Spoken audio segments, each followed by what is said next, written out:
d'initiative part d'idées, d'envie de faire et voilà, de cette émulation justement à aller vers autre chose, mais en retrouvant la simplicité.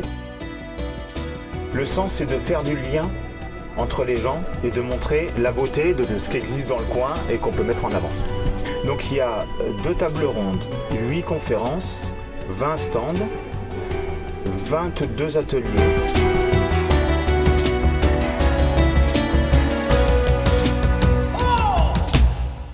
Ça fait du bien, c'est pour moi un lieu qui est déjà très joli, hein. J'adore les arbres, j'adore l'ambiance et puis il y a une liberté, une convivialité qui est très sympathique. Et puis surtout, je cherche une nouvelle direction à prendre et puis pour l'instant, pour moi, c'est vraiment des choses qui sont inspirantes. Il y en a tellement peu en ce moment dans ce bas monde que là pour le coup c'est inspirant. Moi ce qui me plaît c'est tous ces gens qui ont plein de savoir-faire, de connaissances et qu'on ne nous en parle pas. C'est voilà, toutes ces médecines différentes, redécouvrir toutes les plantes que nos grands-parents ou arrière-grands-parents connaissaient et qui se soignaient par la simplicité, revenir à la simplicité. La Villa Pagnon, l'association Villa Pagnon, c'est une association qui se situe sur Romans. C'est un lieu vraiment qui est au service de la santé, du bien-être. Et nous sommes une équipe de thérapeutes avec des approches, on va dire, complémentaires, des approches de santé complémentaires. Donc une équipe de thérapeutes qui proposons des soins, un accompagnement auprès des personnes qui viennent nous consulter, nous voir. Bon, ce lieu, ce qui est intéressant, c'est qu'il est vraiment particulier. Il a été créé il y a déjà au moins 20 ans par Jacqueline Sand, qui a maintenant 96 ans, qui habite toujours sur le lieu. Et pour elle disait que ce lieu, c'était un moyen pour les gens de trouver leur propre lumière. Alors, Réseau Hardy, ça signifie Réseau d'entraide et de solidarité Ardèche-Drôme-Isère. C'est une association qui s'est montée fin 2021, début 2022, qui à la base a été pensée par rapport au contexte politico-sanitaire de l'époque, puisqu'on était en pleine période, pour rappel, en pleine période de passe sanitaire et d'obligation vaccinale pour les soignants et d'interdiction à l'accès aux soins pour une partie de la population. Donc du coup, on a mis en place ce réseau Hardy à la base pour mettre en lien les professionnels de santé qui ne pouvaient plus exercer leur métier avec des patients qui ne pouvaient plus se faire soigner. Donc en fait par le biais d'intervenants, donc on a des intervenants sur les médecines alternatives par exemple, sophrologie, kinésiologie, réflexologie, on peut avoir aussi les réflexes archaïques, tout type de médecine alternative qu'on peut travailler en fait. Donc l'idée c'est de mettre en lien les personnes qui font partie de l'association, qui ont envie d'intégrer cette association pour qu'ils puissent pouvoir avoir des pratiques de santé en fait. Déjà dans le nom, il y a tout ce qu'il faut, entraide et solidarité, donc mettre en relation des gens. Voilà, des gens qui ont certaines compétences, avec d'autres qui ont besoin de ces compétences mais qui ne les ont pas, avec des petits échanges, voilà, des rencontres, parce que du coup ça fait aussi des rencontres, c'est ça qui est beau aussi. Et dans l'organisation, on met en avant, non pas on les met en avant, oui enfin, il y a des intervenants spécifiques, c'est-à-dire des gens qui ont des compétences assumées, enfin reconnues, avec souvent un métier derrière, une déclaration, un numéro de SIRET, etc., qui mettent leurs compétences au profit de la population, mais aussi des adhérents, avec un tarif préférentiel. Et surtout, Réseau Hardy va essayer de garantir un certain état d'esprit de ces personnes-là. Autour de 300 adhérents. 300 adhérents autour d'eux. 400 inscrits avec, en plus avec la newsletter ou des gens qui gravitent autour. Des intervenants, il y en a 26 sur la santé. Il y en a une dizaine sur ce qu'on appelle vie pratique, donc un plombier, un électricien. Voilà.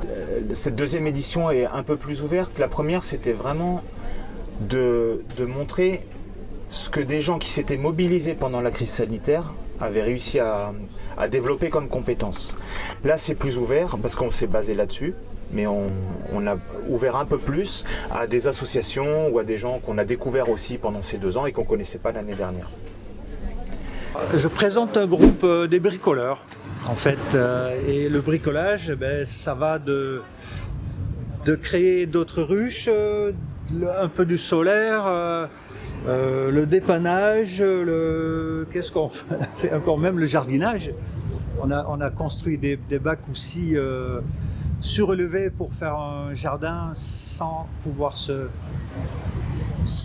pencher, voilà. Et ce groupe, il est basé où? C'est dans toute la Drôme. On est 140 personnes qui font partie de MacGyver. C'est vrai que tout le monde n'est pas actif, on a beaucoup de sympathisants. On a quelques personnes bien actives, quelqu'un qui invente beaucoup, un inventeur qui construit des trackers solaires pour faire tourner les panneaux. Et voilà. Bon. On n'est pas des professionnels, on est juste des passionnés. Ici, c'est le stand de l'association Plante Essence, qui est une association qui a pour but de faire connaître le végétal et de voir comment ce végétal peut nous accompagner dans toutes les dimensions de notre vie, que ce soit de la façon alimentaire, que ce soit comme les plantes médicinales. On fait connaître les plantes, donc on fait de la botanique, on rencontre les plantes, on fait des ateliers autour des plantes, voilà. C'est un petit peu notre raison de vivre. Sur ce stand, nous sommes 2 associations, Chemin de Naissance et Naissance d'un jour. Et ces 2 associations accompagnent les femmes dans toute leur féminité et leur parcours de vie de femme, en particulier sur la maternité, du désir d'enfant jusqu'au postpartum, avec différents ateliers, accompagnements, groupes de parole, et jusqu'à la ménopause que nous accompagnons aussi sur des aspects psycho-émotionnels et psychocorporels.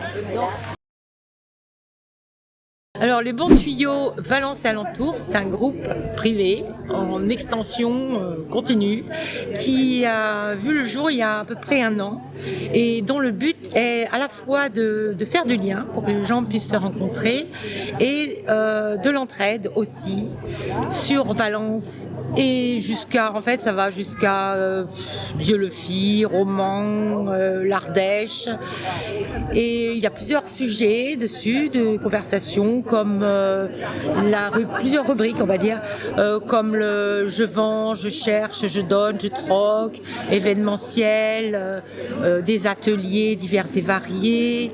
Qu'est-ce qu'il y a d'autre encore ? Des commandes groupées. Le coin des thérapeutes. Le coin des thérapeutes. Les recettes. Des livres. Et tout cela afin d'apprendre à se connaître, devenir une grande tribu.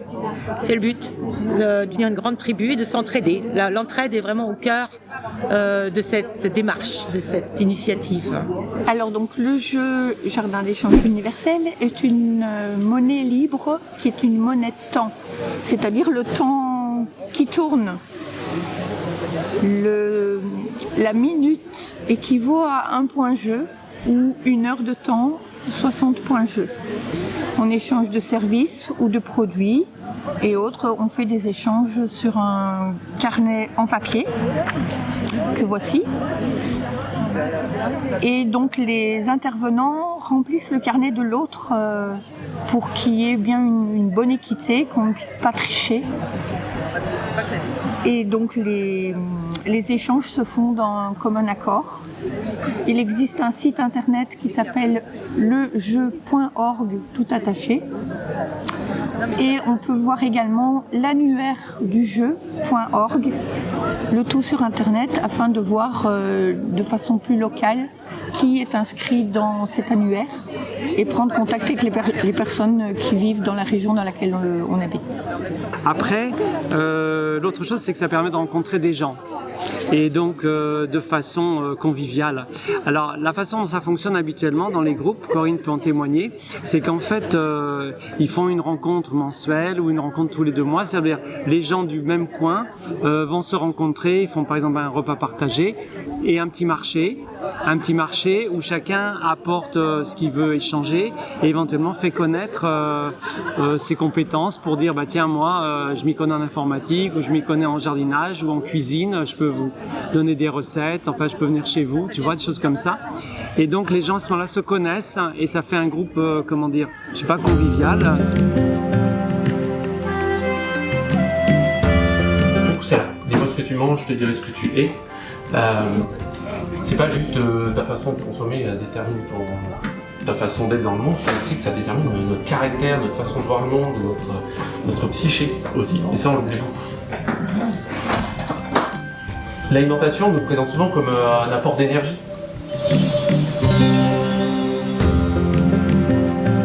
Je partirai pas sur le feu, mais le feu, le moment où le feu arrive dans l'humanité, c'est là que la conscience commence à se développer. On sort de notre condition animale.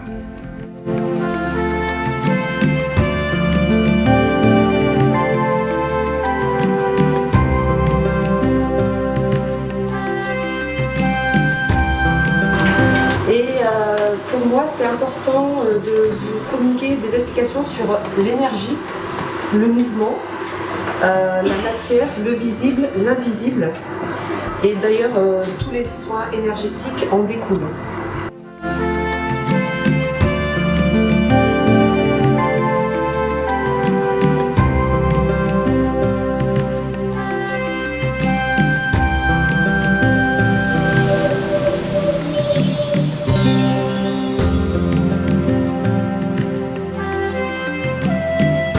Là, il y a une intoxication. Cette intoxication est dans les intestins, puisque là, c'est la sphère intestinale. On va travailler peut-être, éventuellement, avec des probiotiques pour un naturopathe, mais on peut travailler sur l'alimentation aussi.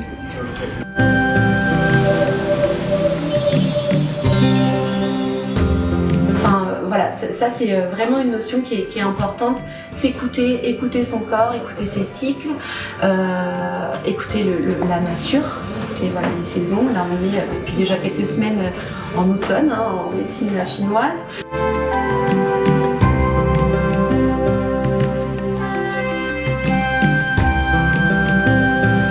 Yin Yang, en fait, qu'est-ce que c'est?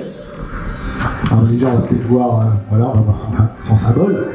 C'est expliquer toute la nature des choses, toute la nature en deux parties, une partie yin, une partie yang.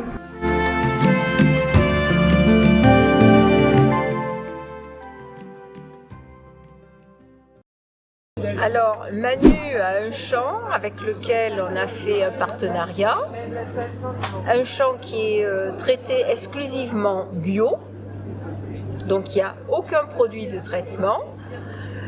Et on est un groupe de bénévoles, notamment de Réseau Hardy. Il y en a peut-être quelques-uns qui viennent en plus nous aider, mais on n'est pas très nombreux.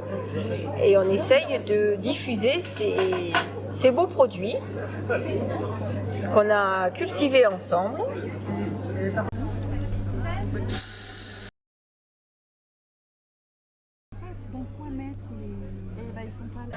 Parce que c'est un réseau d'entraide et de solidarité. Oui, de solidarité. Donc ça permet vraiment de se sentir utile. Et puis en plus dans le champ, ce qui n'est pas désagréable, on est en pleine nature, les mains dans la terre et c'est vraiment... Il y a une très bonne ambiance et au-delà de ça, c'est avoir de la nourriture saine et acheter autrement.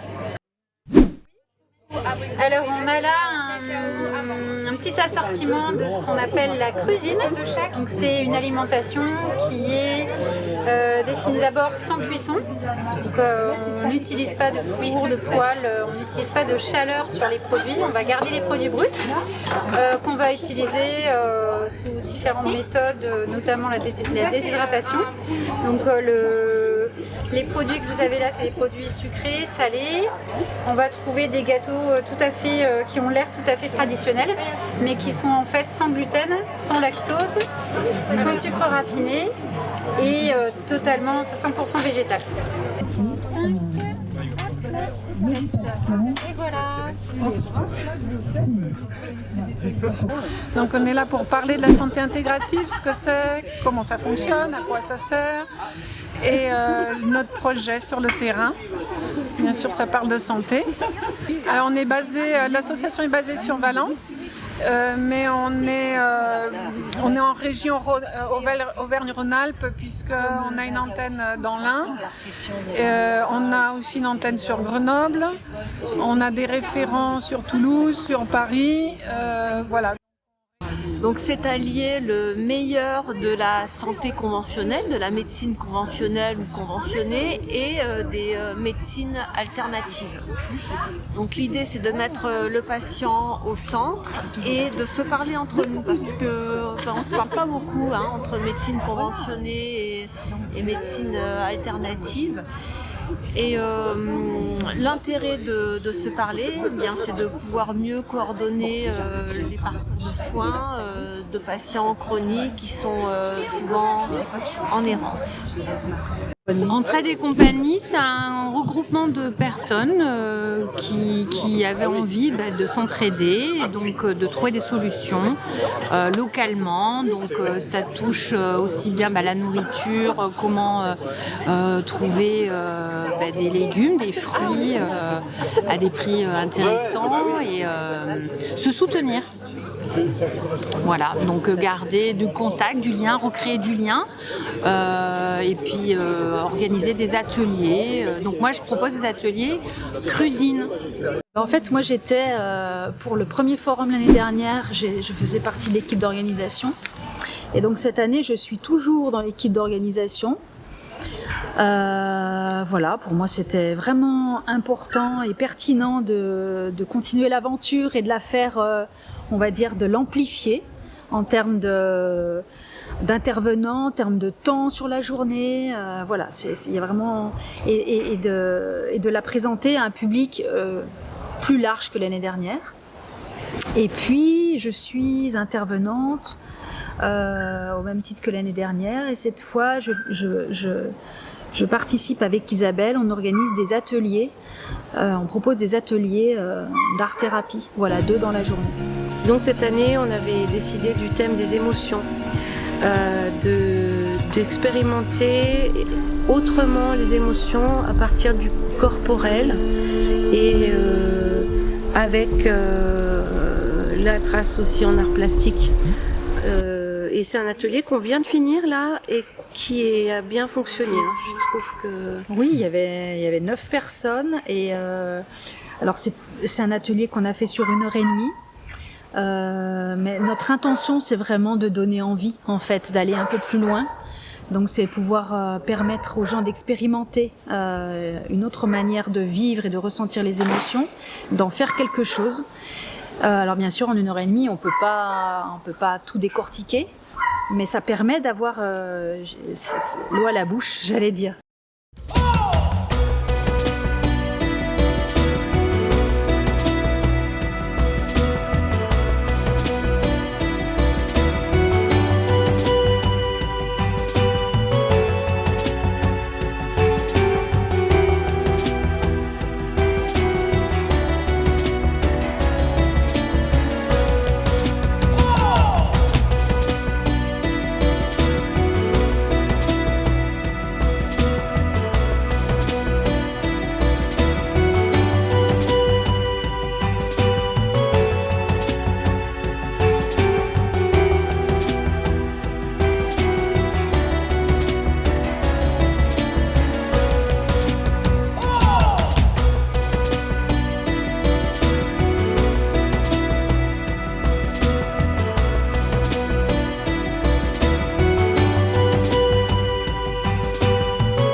Alors nous sommes le syndicat Liberté Santé et notre objectif de la journée, c'est de faire connaître le syndicat Liberté Santé aux personnes qui ne le connaissent pas encore.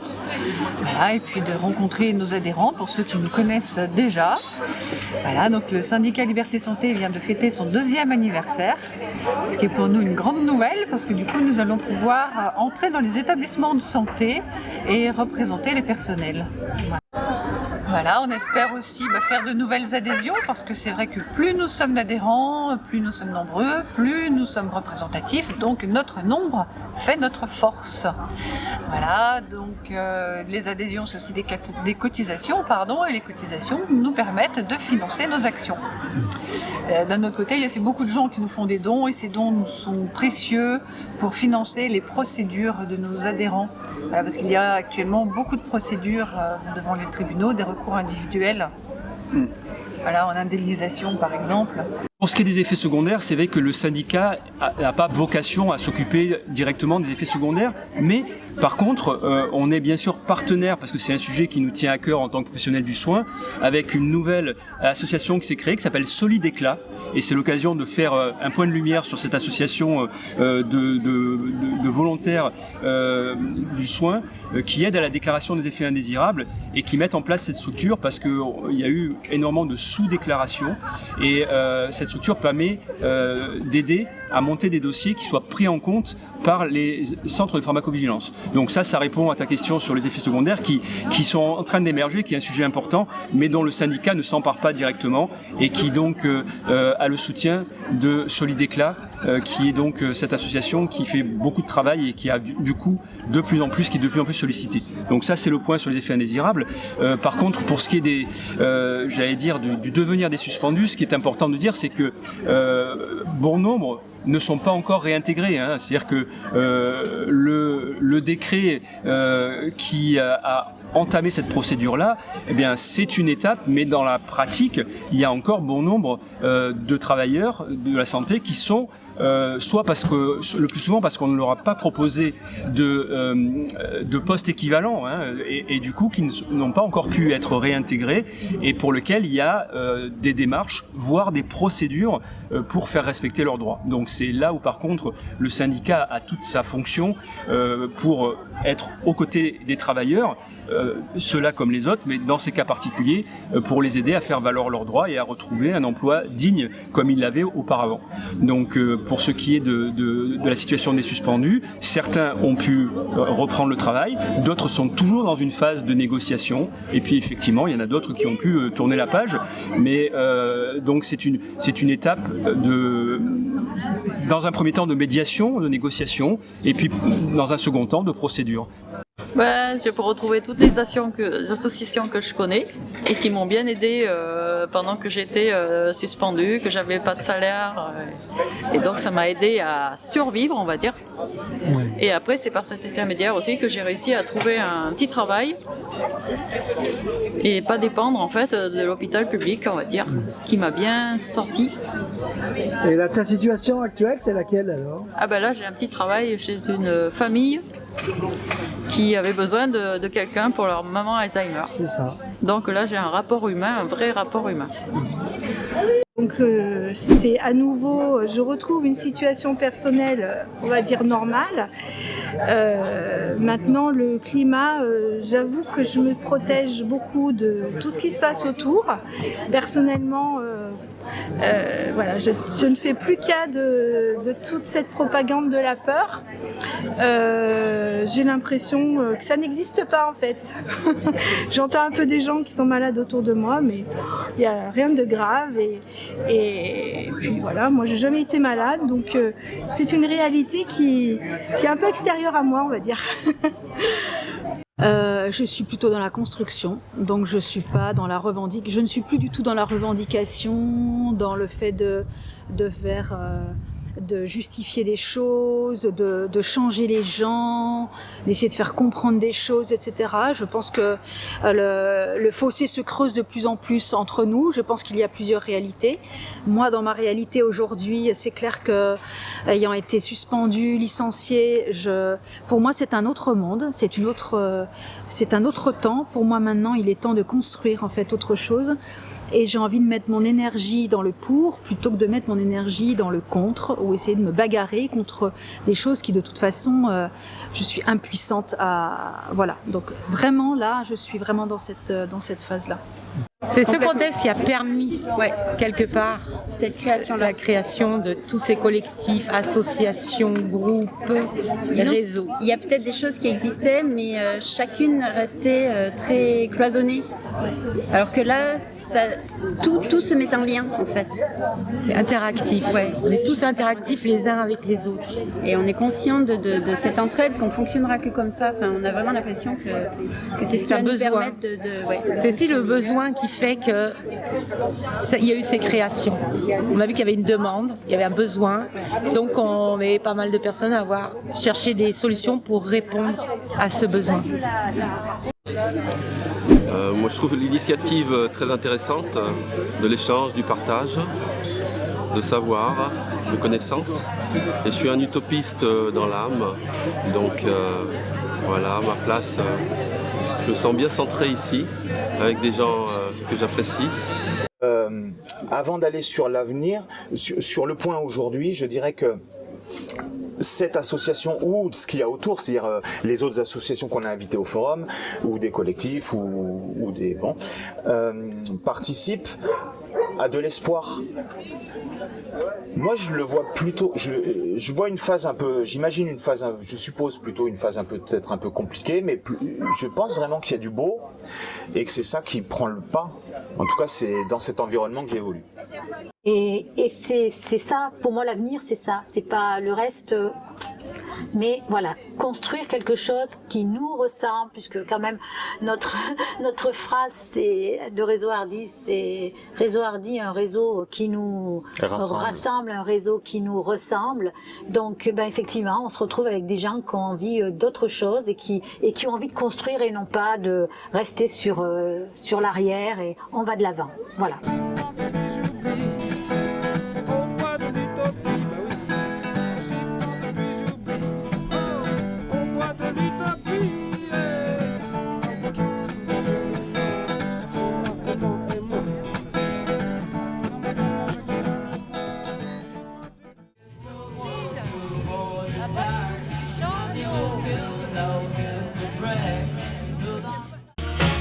Let's dance to the song playing on the radio. Let's sway while the color lights up your face. Let's sway to the crowd, to empty space.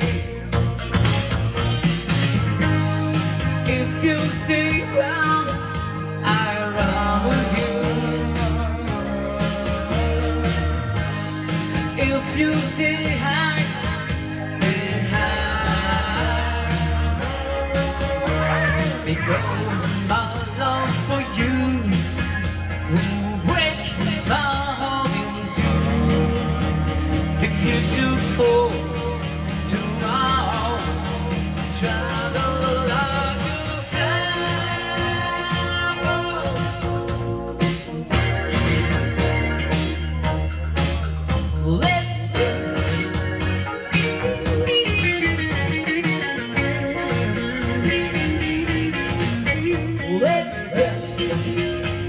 For fear the grass should fall.